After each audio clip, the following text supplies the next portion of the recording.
자, 오늘 증거할 말씀입니다. 누가복음 4장 16절에서 30절 말씀입니다. 좀 길지요? 그래서 일단 오늘은 16절에서 21절까지를 읽고 나머지는 말씀 중에 살펴보도록 하겠습니다. 예수께서 그 자라신 곳 나사렛에 이르사 안식일에 자기 규례대로 회당에 들어가서 성경을 읽으려고 서심해 선지자 이사야의 글을 들이거늘 책을 펴서 이렇게 기록한 데를 찾으시니 곧 주의 성령이 내게 임하셨으니 이는 가난한 자에게 복음을 전하게 하시려고 내게 기름을 부으시고 나를 보내사 포로된 자에게 자유를 눈먼 자에게 다시 보게 함을 전파하며 눌린 자를 자유케 하고 주의 은혜의 해를 전파하게 하려 하심이라 하였더라.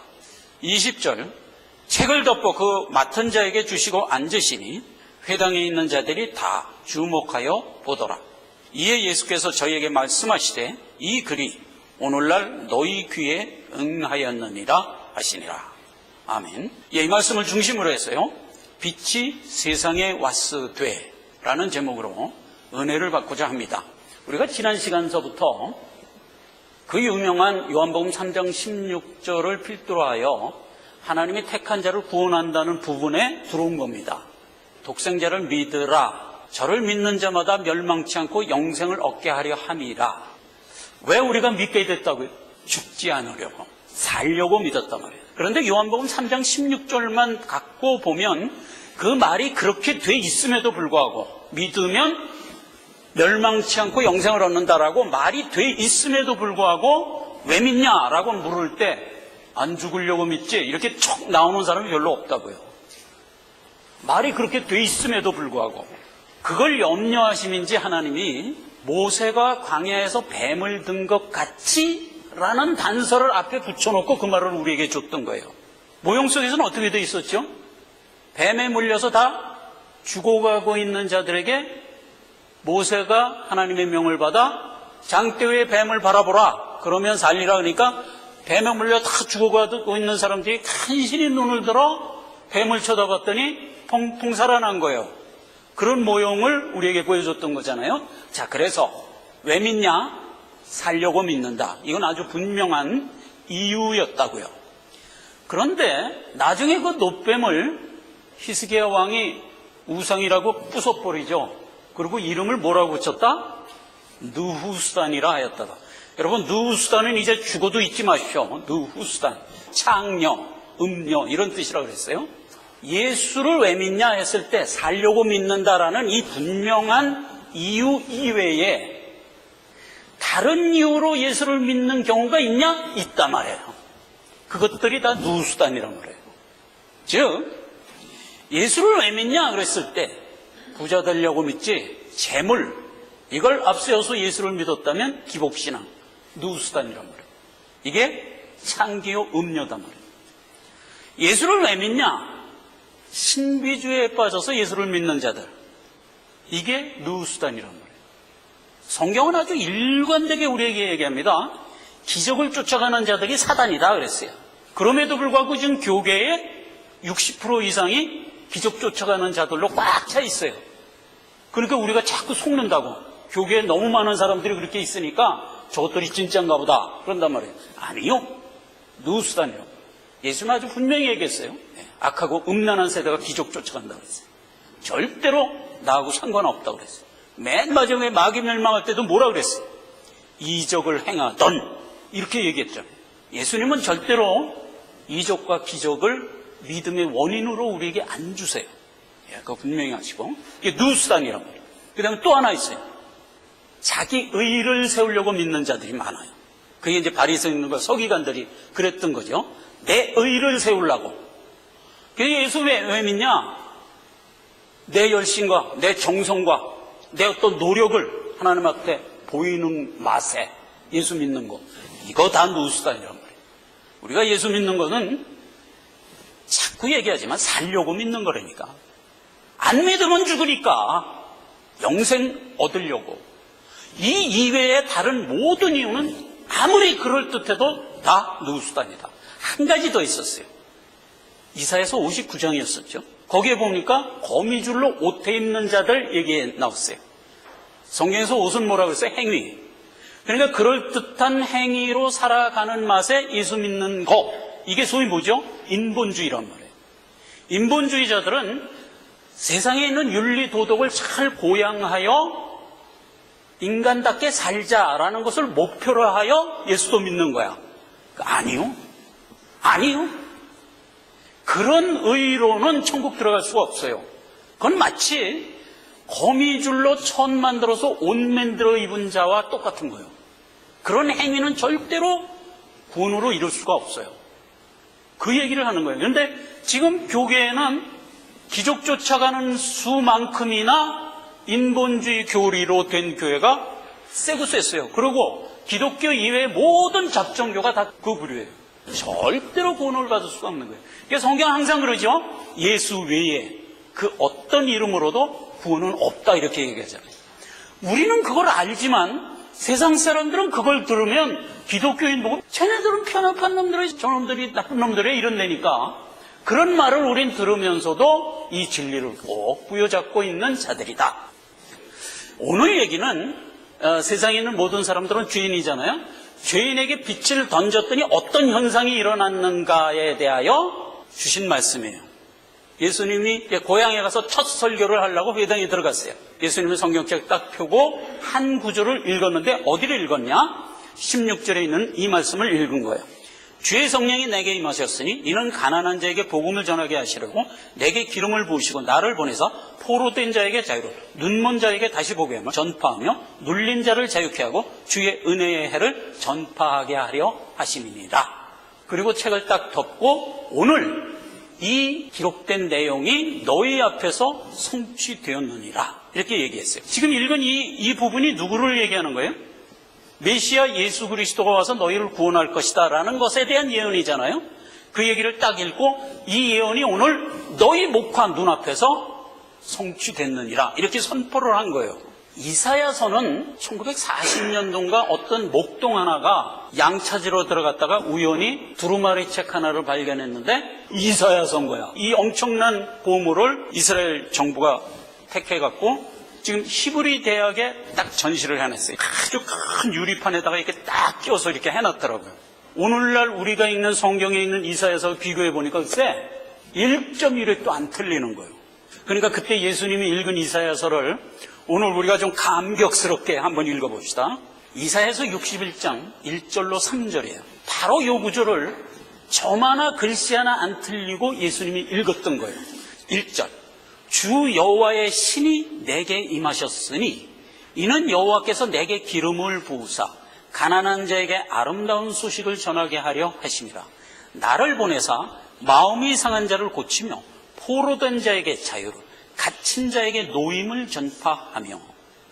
2절 여호와의 은혜의 해와 우리 하나님의 신혼의 날을 전파하여 모든 슬픈 자를 위로하되. 3절 무릇 시온에서 슬퍼하는 자에게 화관을 주어 그 죄를 대신하여 희락의 기쁨으로 그 슬픔을 대신하며 찬송의 옷으로 그 근심을 대신하고 그들로 의의 나무 곧 여호와의 심으신 바 그 영광을 나타낼 자라 일컬음을 받게 하려 하심이니라 라고 얘기를 했어요. 이 말씀이 오늘날 목화 너희 앞에서 성취되었느니라 라고 얘기했어요. 얼마나 역사적인 순간이에요, 그죠? 그랬더니 어떤 반응을 보였냐? 누가복음 4장 22절입니다. 저희가 다 그를 증거하고 그 입으로 나오는 바 은혜로운 말을 기이히 여겨 가로되 이 사람이 요셉의 아들이 아니냐? 23절 예수께서 저희에게 이르시되 너희가 반드시 의로나 너를 고치라 하는 속담을 인증하여 내게 말하기를 우리의 들은 바 가버나움에서 행한 일을 네 고향 여기서도 행하라 하리라.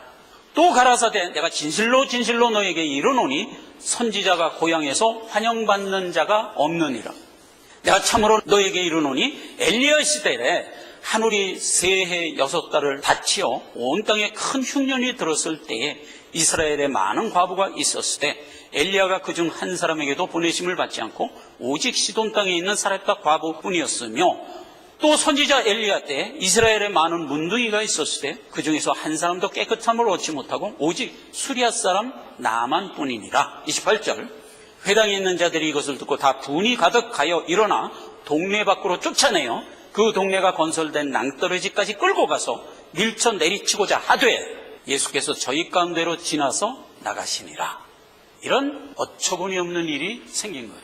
지금 이사야가 예언했던 이 메시아가 오늘날 너희 눈앞에 이렇게 오게 되었다라는 엄청난 내용을 꽝 하고 선포하자 이들은 어떻게 했다고요? 동네 밖으로 끌고 가서 죽이려고 그랬다고요. 죄인은요, 아무리 생명의 진리를 준다 해도 그 생명의 진리를 볼 수가 없어요. 절대로 볼 수가 없어요. 동네 사람들이 반응한 것은 기이히 여겼다고 그랬어요. 괴상하게 여겼다 이런 뜻이에요. 그 바리새인들과 율법사들이 와서 어려운 질문을 갖고 와서 이제 예수님을 함정에 몰아넣으려고 이렇게 물어본 거예요. 로마에다가 세금을 내야 됩니까? 안 내야 됩니까? 이렇게 물었어요. 세금을 내라 그러면 저는 외국노다 이렇게 될 거고, 만약 로마에게 세금을 내면 안 된다 하면은 저놈이 반역자입니다 해갖고 이러나 저러나 망하게 생겼어요.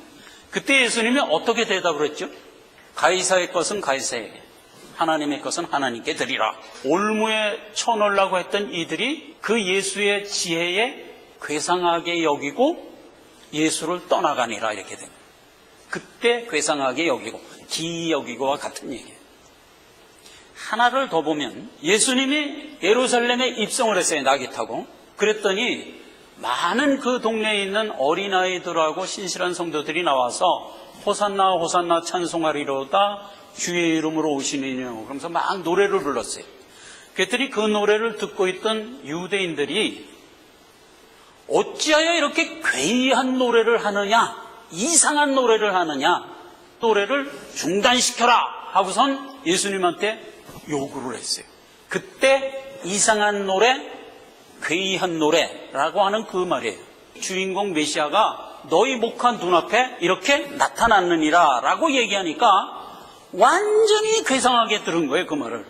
뭐야 지금 목수 요셉의 아들이잖아 이랬다는 얘기. 그러면서 거기서 한 발을 더 나가서 뭐라고 얘기했냐면, 가버나움에서 뭐 이적 행했다며, 이적이나 행해봐, 헛소리하지 말고, 이런 반응을 보인 거예요.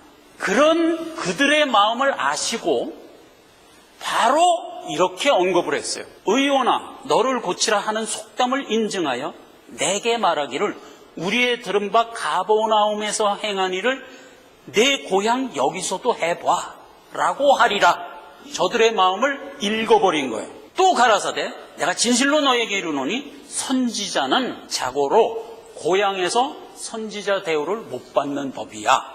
요 두 가지 얘기를 딱 한 거예요. 죄인들에게 진리를 선포해봐야 죄인들은 육으로 그 진리를 받음으로 해서 그 진리를 선포하는 사람을 쳐다보고 가타부타 판단을 하는 쪽으로 나가더라 하는 얘기. 목수 아들 요셉이잖아, 무슨 헛소리야, 이렇게 되는 거예요.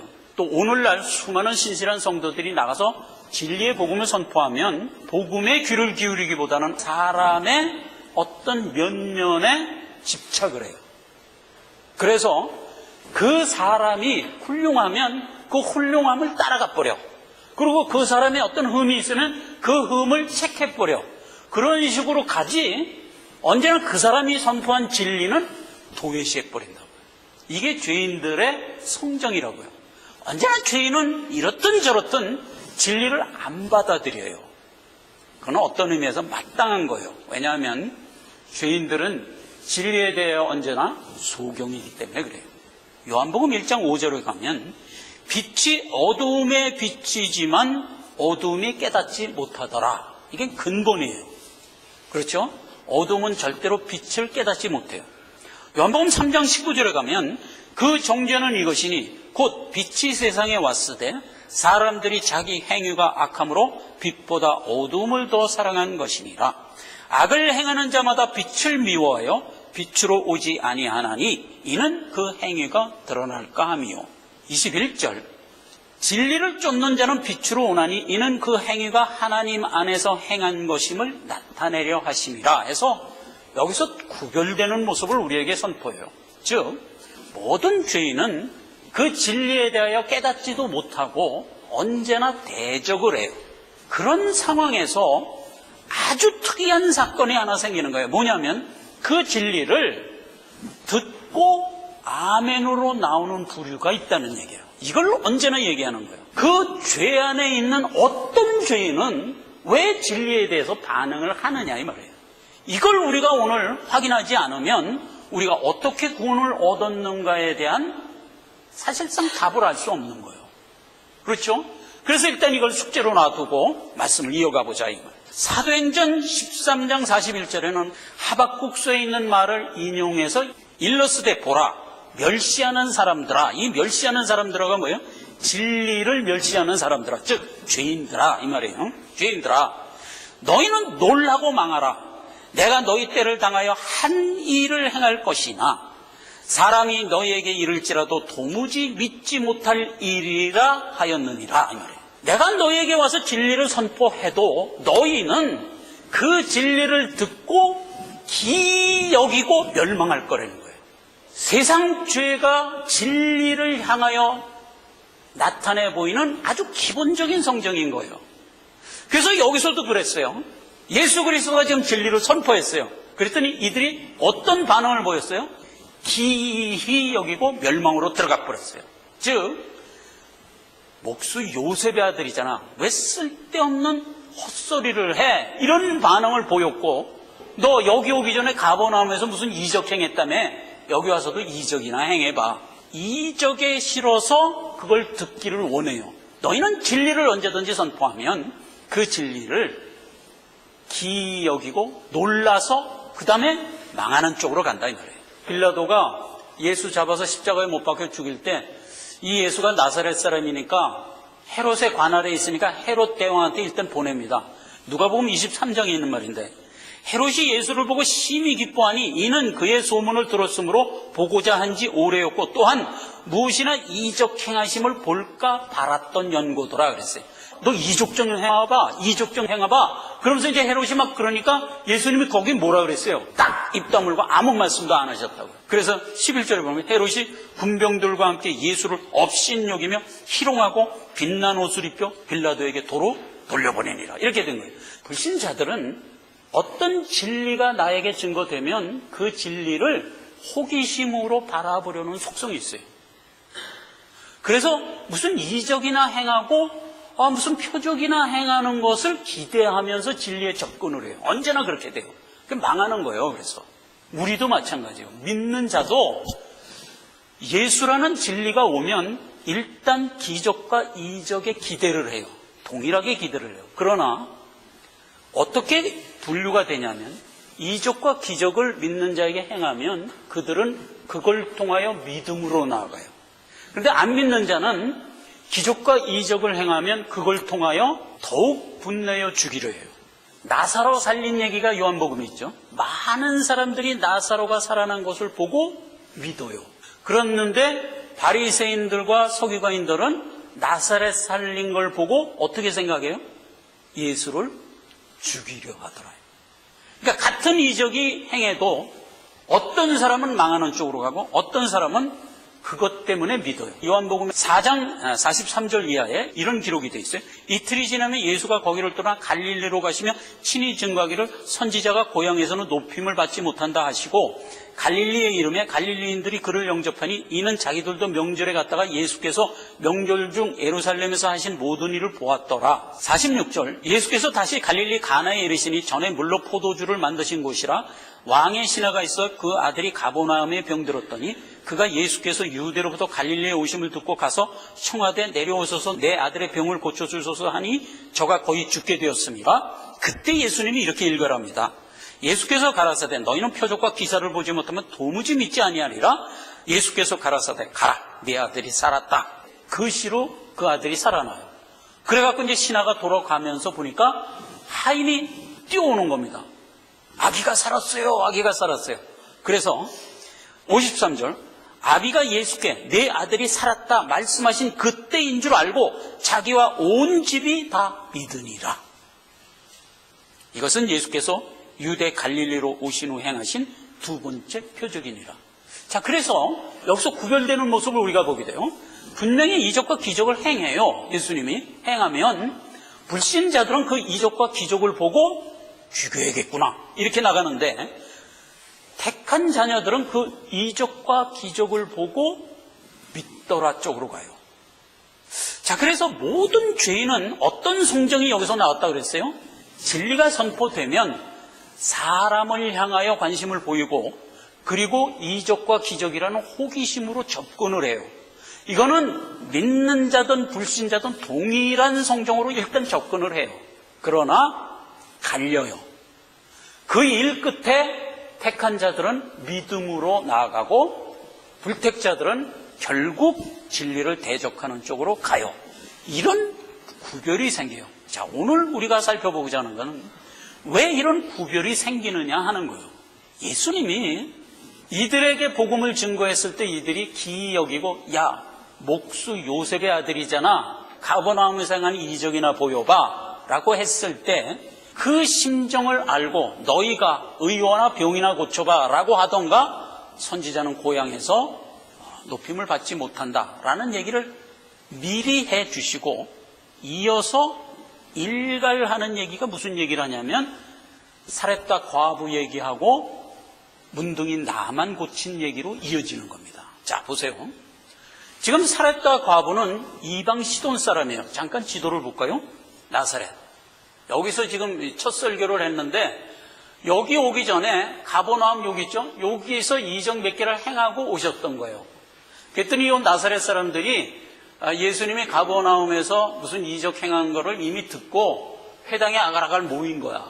야, 예수 오면은 무슨 이적 행한데, 야, 가보자 해갖고 무슨 쇼 보러 가는 그런 심정으로 이제 말하자면 온 거예요. 예수님이 이제 그런 엄청난 선포를 하니까 저 목수의 아들이 헛소리하고 있어, 이적이나 보여봐, 이런 이제 반응을 보였단 말이에요. 그랬더니 예수님이 일갈하면서 예를 들어서 준 얘기가, 이방의 사렙다 과부가 구원받았어, 이 얘기를 이제 한 거고, 수리아가 여기거든요. 그러니까 수리아 사람 나만 문둥이를 예수님이 고쳐주셨어 라는 얘기로 이어졌던 거거든요. 이스라엘을 뺑 둘러싸고 있는 게 뭔가를 보세요. 북쪽에는 수리아, 서쪽에는 암몬과 모압, 동쪽 끝에는 블레셋, 그 다음에 사해 밑에는 아말렉. 아말렉이 뭐죠? 에서. 그래가지고 원수가 뺑 둘러싸고 있어요. 요게 이스라엘의 정치적 상황이에요. 다윗 왕 때, 다윗 왕이면 이스라엘이 정상적인 신앙을 가졌을 때를 말하자면 교훈하기 위하여 하나님이 세운 어떤 기간이에요. 그래서 그 다윗 왕 때 이 사방에 있는 적들을 어떻게 처리했는가를 보면 우리가 극명하게 알 수 있어요. 완전히 사방으로 우겨싸움을 당하고 있는 거예요. 사무엘 하 8장에 가면은 이들을 다 진멸하는 내용이 기록되어 있어요. 사무엘 하 8장 1절에 블레셋을 쳐서 완전히 진멸해버려요. 3절에 보면 하닷 에셀이라는 소바, 여기 소바라고 되어 있죠. 수리아 지역의 한 도시국가요. 요 소바 지역의 왕인 하닷 에셀을 진멸해버려요. 보병 2만, 마병 13,000, 병거 100승을 다 부셔버려요. 그랬더니 하닷 에셀이 아람 본국에 가다 일렀어. 하닷 에셀을 도와주려고 이제 내려온 거를 다윗이 그 본국까지 쳐가지고 조공을 받아버려요. 그렇게 해서 이제 완전히 수리아를 제압해버려요. 자, 요게 큰 지도인데, 여기 이스라엘이라는 작은 나라가 있죠? 그 다음에 그 위에 시리아라고 있잖아요. 이게 얼마나 커요, 이스라엘에 비해서. 한 10배 되는 큰 나라예요. 이게 이제 지금 여기서 얘기하는 수리아예요. 오늘날에도 시리아 난민 해갖고 전 세계에 아주 골칫거리가 되어 있어요. 그래서 이제 이 시리아를 다윗이 완전히 진멸을 했다는 얘기예요, 지금. 그렇게 해갖고 이제 아람, 모압, 암몬, 브레셋한테 조공을 받아요. 그리고 이제 13절에 가면 이 염곡이면 사해 끝에 이제 소금밭인데, 여기 염곡에 있는 에서를 완전히 진멸해버려요. 그래갖고 18,000명을 죽이죠. 그리고 몽땅 에서 사람을 종으로 만들어버려요. 그러니까 블레셋, 아말렉, 모압, 암몬, 수리아를 다 제압해버려요. 사무엘상 11절에 보면 이 다윗 왕으로부터 한 50년 전에 암몬 사람이 득세를 했던 시기가 있었어요. 이스라엘 사람들이 속수무책으로 당해갖고 암몬한테 가서 화친을 요청했어요. 이때 암몬에 있는 왕 나기스라는 사람이 너희가 우리하고 화친하려면 눈 빼고 와서 화친해. 이렇게 된 거야. 그거 얼마나 모욕적인 얘기예요. 야, 이래도 눈 빠지고 저래도 죽을 거면 죽게 기를 쓰고 싸우자. 떨치고 나가서 오히려 암몬을 진멸해버렸는데 그때 그 일에 선봉장에 섰던 사람이 누구냐면 사울이에요. 사울이 그 일을 해갖고 내친 김에 사울이 왕이 되죠. 그래서 그때서부터 이스라엘이 왕국이 되고 초대왕 사울에 이어서 2대왕 다윗이 됐을 때 이렇게 큰 나라가 됐던 거예요. 주변에 있는 모든 적들을 다 제압하고 승리를 했던 그런 얘기인데, 지금 예수님이 예를 탁 들어서 한마디 일관한 게 무슨 얘기를 했냐면, 내가 그 원수의 나라 수리아 사람 나만에게 가서 문둥이 고쳐줬어. 이스라엘의 그 많은 문둥이 다 안 돌아보고 이렇게 얘기한 셈이란 말이에요. 그 다음에 이스라엘에 그때 3년 6개월 기근이 돼갖고 다 굶어 죽을 때예요. 특히 과부들은 이제 기근이 되면 더 빨리 굶어 죽잖아요. 그랬는데 이스라엘의 그 수많은 과부에게는 예수님이 안 가고 원수의 나라 사렙다 마을의 과부에게 가서 그에게 은혜를 베풀었어. 이런 얘기를 듣게 했으니 이 사람들이 그러지 않아도 예수한테 이적이나 보여봐, 이 목수쟁이야, 그러고 앉아있는데 턱을 그렇게 얘기를 하니까 결이 난 거야. 저놈을 잡아 죽여라 해갖고 끌고 낭떠러지라서 밀쳐 떨어 죽이려고 그러는데 예수님은 어디서 죽도록 돼 있죠? 예루살렘에서 죽도록 돼 있잖아요. 골고다에서 십자가에 못 박혀 죽도록 돼 있지, 이런 잡것들한테 죽도록 안 돼 있으시잖아요. 어떻게 살아나왔는지는 이유는 없는 거야. 낭떠러지에서 수많은 사람들이 밀면은 그 뭐 꼼짝없이 떨어져서 죽어야 되는데 어떻게 살았는지는 얘기를 안 해. 그냥 피하여 나가시니라, 이렇게만 얘기하는 거예요. 뭘 여기서 우리가 알 수 있어요? 예수님은 이 땅에 우리 죄를 대속하기 위하여 골고다에서 죽으시러 왔지, 이런 잡것들 손에 아무렇게나 죽게 안 오셨다 하는 것도 우리가 여기서 확인을 해야 돼요. 자, 어쨌건 예수님은 저들의 불신앙에 확 기름을 끼얹은 격이 됐단 말이에요. 자, 그런데 언제든지 그러한 가운데 믿는 자는 나오게 돼 있어요. 지금 여기서 얘기가 뭐예요? 모든 죄인은 진리가 선포되면 언제든지 진리를 바르게 안 받아들이는 게 정상이다 이 말이에요. 그게 정상인데, 그러한 마땅함 가운데 사렙다 과부는 구원을 받지 않더냐 이 말이에요. 문둥이 나아만은 구원을 받지 않더냐 이 말이에요. 그러면 결국 무슨 얘기를 예수님은 여기서 한 셈이에요? 구원이라는 것은 너희의 어떤 공로나 너희의 어떤 원함이나 너희의 어떤 이유로 구원이 임하는 게 아니고 전적으로 하나님의 택함이다를 강조한 셈이단 말이에요. 자, 이 사건을 통해서 우리가 뭘 아냐?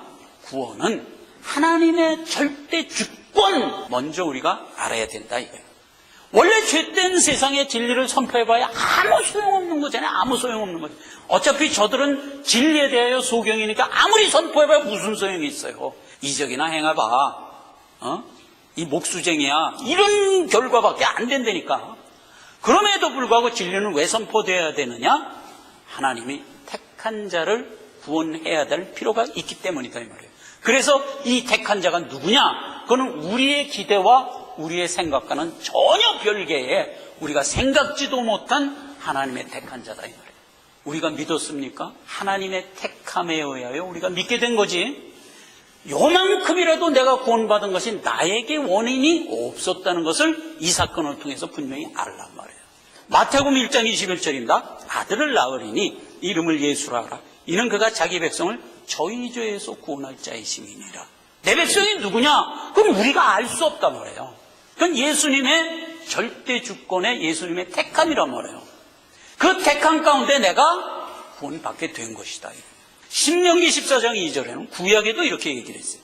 너는 너희 하나님 여호와의 속민이라. 여호와께서 지상 만민 중에 너를 택하여 자기의 기업 백성 삼으려 하셨다. 이게 우리를 구원한 실상이라니까요. 하나님이 너를 내 기업 백성 삼으려고, 이게 이유예요. 그 이유 이외에 그 어떤 이유도 없는 거예요. 우리를 택한다는 것은 그걸 구원이라고 그러잖아요. 그럼 우리가 구원을 한쪽만 생각해. 나를 구원하여 하나님 백성 만드는 것, 이걸 구원이라고 생각해요. 맞아요. 이게 구원인데 원래 하나님의 구원은 이거 플러스 요거가 구원이에요. 그럼 요게 뭐냐? 나의 경우를 놓고 보면 죄 중에 빠져있는 나의 죄를 하나님이 뽑아 열어버리고 생명 주어 살려요. 그러니까 내가 구원받은 것은 두 가지 사실이 내 안에서 역사된 거예요. 첫째, 내 안의 죄가 사라져버리고 나에게 생명이 들어와서 살아간 것, 이게 구원이에요. 개인적으로 봐도 그거지만 세상적으로 봐도 마찬가지예요. 하나님의 택한 백성이 세워서 구원받고 아닌 자들이 멸망하는 거예요. 큰 세상이라는 밭에 놓고 봐나 나 개인을 놓고 봐나 모습은 똑같아요. 죄는 멸하고 하나님이 주신 생명을 세우는 거예요. 이게 구원이에요. 자, 그래서 로마서 6장 23절이 이 얘기예요. 죄의 싹은 사망이요 맨 마지막에 형벌받을 원수는 사망이니라. 그래서 언제나 뭐는 없어지도록 돼 있어요? 죄는 없어지도록 돼 있어요. 그러니까 맨 마지막에 없어질 게 뭐예요? 사망이 없어져요. 즉 죄가 없어지는 거예요. 그러니까 하나님이 이 땅에 오신 것은 죄를 멸하려고 오신 거예요. 이 섹션을 우리가 알아야 돼요. 이거는 나에게도 해당돼요.